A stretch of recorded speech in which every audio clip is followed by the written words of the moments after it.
ಜಿಲ್ಲೆಯಲ್ಲಿ ಮಾನ್ಯ ಜಿಲ್ಲಾ ಉಸ್ತುವಾರಿ ಸಚಿವರಾದ ಡಾಕ್ಟರ್ ಎಂ ಬಿ ಪಾಟೀಲ್ ಸಾಹೇಬ್ರ ಇವರಿಗೆ ಇಡೀ ನಮ್ಮ ಬಿಜಾಪುರ ಜಿಲ್ಲೆಯಿಂದ ಎಲ್ಲ ಮುಸ್ಲಿಂ ಸಮಾಜ ವತಿಯಿಂದ ಮತ್ತು ಎಲ್ಲ ಮುಸ್ಲಿಂ ಸಮಾಜದ ಪರವಾಗಿ ನಾನು ಇವತ್ತು ಈ ಪತ್ರಿಕಾಗೋಷ್ಠಿ ಮುಖಾಂತರ ಕೋಟಿ ಕೋಟಿ ಅಭಿನಂದನೆ ಸಲ್ಲಿಸುತ್ತಾ ನಾವು ಅವರಿಗೆ ಚಿರಋಣಿಯಾಗಿ ಇದ್ದೀವಿ. ಏಕೆಂತಂದ್ರೆ ಯಾವಾಗ ನಮಗ ಅತಿ ಸಂಕಷ್ಟದಲ್ಲಿ ನಮ್ಮ ಏರಿಯಾಗಳು ವಾರ್ಡ್ಗಳು ಇದ್ದು ಆ ಟೈಮ್ನಾಗ ಡಾಕ್ಟರ್ ಎಂ ಬಿ ಪಾಟೀಲ್ ಸಾಹೇಬರು ಸ್ಥಳ ಪರಿಶೀಲಿಸಿದಾಗ ಅವರು ಒಂದು ಮಾತು ಕೊಟ್ಟಿದ್ರು, ನಾನು ಅಲ್ಪಸಂಖ್ಯಾತ ಏರಿಯಾಗಳಲ್ಲಿ ವಿಶೇಷ ಅನುದಾನವನ್ನು ಬಿಡುಗಡೆಗೊಳಿಸಿ ಅದನ್ನು ಡೆವಲಪ್ ಮಾಡೋದು ಜವಾಬ್ದಾರಿ ನನಗಿದೆ ಅಂತೇಳಿ. ಹಾಗಾಗಿ ಡಾಕ್ಟರ್ ಎಂ ಬಿ ಪಾಟೀಲ್ ಸಾಹೇಬರು ಬಿಜಾಪುರ ನಗರದ 35 ವಾರ್ಡ್ಗಳಲ್ಲಿ ಮಹಾನಗರ ಪಾಲಿಕೆಯಲ್ಲಿ ಮಹಾತ್ಮ ಗಾಂಧಿ ನಗರ ವಿಕಾಸ್ ಯೋಜನೆ ಅಡಿಯಲ್ಲಿ 165 ಕೋಟಿ ಅನುದಾನವನ್ನು ಕರೆ ತಂದು ಮತ್ತು ಅದರಲ್ಲಿ ವಿಶೇಷವಾಗಿ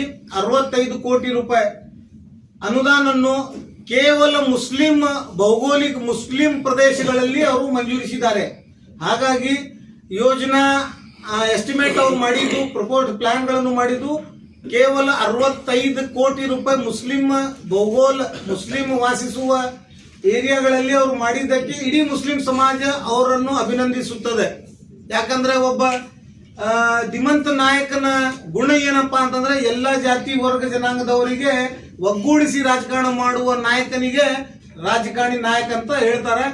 ಹಾಗಾಗಿ ನಾವು ಎಂ ಬಿ ಪಾಟೀಲ್ ಸಾಹೇಬರಿಗೆ ಇಡೀ ಮುಸ್ಲಿಂ ಸಮಾಜ ವತಿಯಿಂದ ಧನ್ಯವಾದ ಹೇಳ್ತೀವಿ.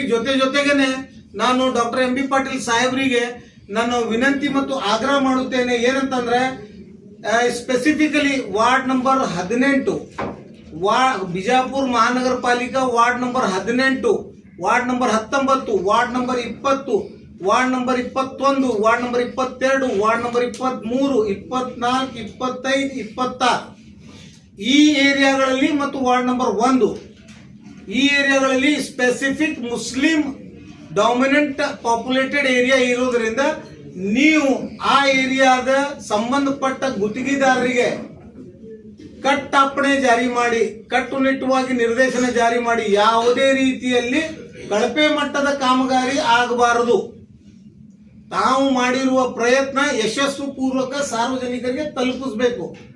ಅದರ ಕೆಲಸ ಕಾರ್ಯಗಳನ್ನು ಗುಣಮಟ್ಟವಾಗಿ ಕೆಲಸವನ್ನು ಆಗಬೇಕಾಗಿತ್ತು ಅಂತಂದ್ರೆ ಆ ಏರಿಯಾದ ಕಾರ್ಪೊರೇಟರ್ಸ್ಗೆ ಟೈಟ್ ಮಾಡ್ಬೇಕು. ಎಂ ಬಿ ಪಾಟೀಲ್ ಸಾಹೇಬರು ಅವ್ರಿಗೆ ಕರೆದು ಮೀಟಿಂಗ್ ಮಾಡಿ ಯಾವುದೇ ಕಿಕ್ ಬ್ಯಾಕ್ ಆಗಲಿ, ಕಮಿಷನ್ ಆಗಲಿ, ಕೇಳುವುದಾಗಲಿ, ಮಾಡುವುದಾಗಲಿ, ಕಾಂಟ್ರಾಕ್ಟರ್ಸ್ಗೆ ಹೆದರಿಸುವುದಾಗಲಿ, ಅಂಜಿಸುವುದಾಗಲಿ, ಥ್ರೆಟ್ನಿಂಗ್ ಮಾಡುವುದಾಗಲಿ ಏನಾದ್ರೂ ಮಾಡಿದ್ರೆ ಅವರನ್ನು ಡಿಸ್ಕ್ವಾಲಿಫೈ ಮಾಡುವಂತದ್ದು ನಿರ್ದೇಶನ ಕೊಟ್ಟು ಕಾರ್ಪೊರೇಟರ್ಸ್ ಅನ್ನು ಟೈಟ್ ಮಾಡಬೇಕು ಫಸ್ಟ್ ಆಫ್ ಆಲ್.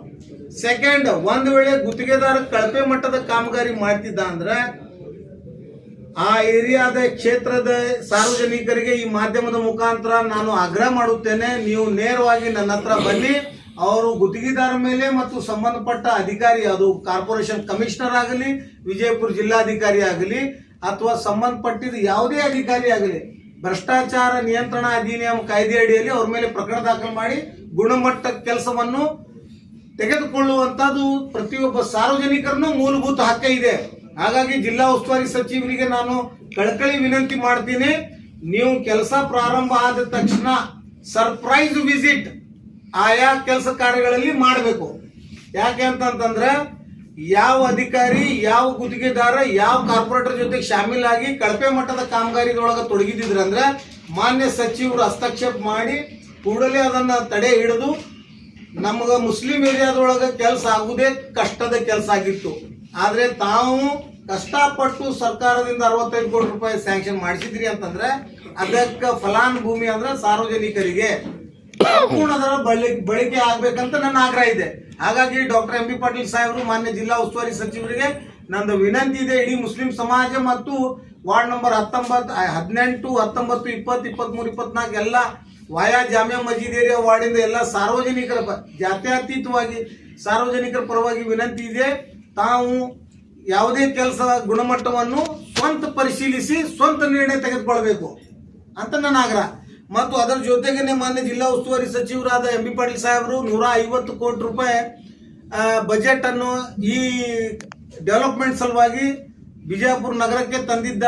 ನಾವು ಅವ್ರದ್ದು ಹಾರ್ಟ್ಲಿ ವೆಲ್ಕಮ್ ಮಾಡ್ತೀವಿ. ಜೊತೆಗೆ SDMF state disaster management fund ನಲ್ಲಿ MB ಪಾಟೀಲ್ ಸಾಹೇಬರು 5 ಕೋಟಿ ರೂಪಾಯಿ ಕ್ವಾಟಿಗೋಡಿ ಹತ್ರ ಇವೆಲ್ಲ ಸ್ವಚ್ಛತೆ ಮಾಡಲಿಕ್ಕೆ ಕೊಟ್ಟಿದ್ದಕ್ಕೆ ನಾವು ಅದನ್ನ ಶ್ಲಾಘಿಸುತ್ತೇವೆ. ಆದರೆ ಅದರ ಜೊತೆಗೇನೆ ಬಿಡಿಯದಿಂದ 11 ಕೋಟಿ ರೂಪಾಯಿ ಜಿಲ್ಲಾ ಉಸ್ತುವಾರಿ ಸಚಿವರು ಅಭಿವೃದ್ಧಿಗೆ ಕೊಟ್ಟಿದ್ದಾರೆ. ನಮ್ದು ಮೂಲ ಉದ್ದೇಶ ಏನಿದೆ, ತಾವು ಇಷ್ಟೆಲ್ಲ ಬಜೆಟ್ ಅನ್ನು ತಂದಿದ್ರಿ, ಎಲ್ಲ ಜಾತ್ಯತೀತವಾಗಿ ಸಾಮೂಹಿಕ ನಗರಕ್ಕೆ ನೀವು ಡಿಸ್ಪೋಸ್ ಮಾಡ್ತಾ ಇದ್ದೀರಿ, ನಮ್ಗೆ ಸ್ವಾಗತ ಇದೆ. ಆದರೆ ನಗರ ಶಾಸಕರಾದ ಬಸನಗೌಡ ಪಾಟೀಲ್ ಉರ್ಫ್ ಧರ್ಮಕಳ್ಳಿ ಇವರು, ಬಶೀರ್ ಅಹಮದ್, ರೆಹಮಾನ್ ಸಾಬ್ ಉರ್ಫ್ ಧರ್ಮಕಳ್ಳಿ ಇವರು ಮಾಧ್ಯಮದ ಮುಖಾಂತರ ಹೇಳ್ತಾ ಇದ್ದಾರೆ ನಾನು 200 ಕೋಟಿ ರೂಪಾಯಿ ತಂದಿದ್ದೀನಿ ಅಂತ ಹೇಳಿ. ಮತ್ತು ಅದರ ಜೊತೆಗೇನೆ ಅವರು ಈ ಹಿಂದೆನೂ ಹೇಳಿದಾರೆ ಬಿಜಾಪುರ 99% ನಾನು ಡೆವಲಪ್ಮೆಂಟ್ ಮಾಡಿಬಿಟ್ಟಿದ್ದೀನಿ ಅಂತ ಹೇಳಿ.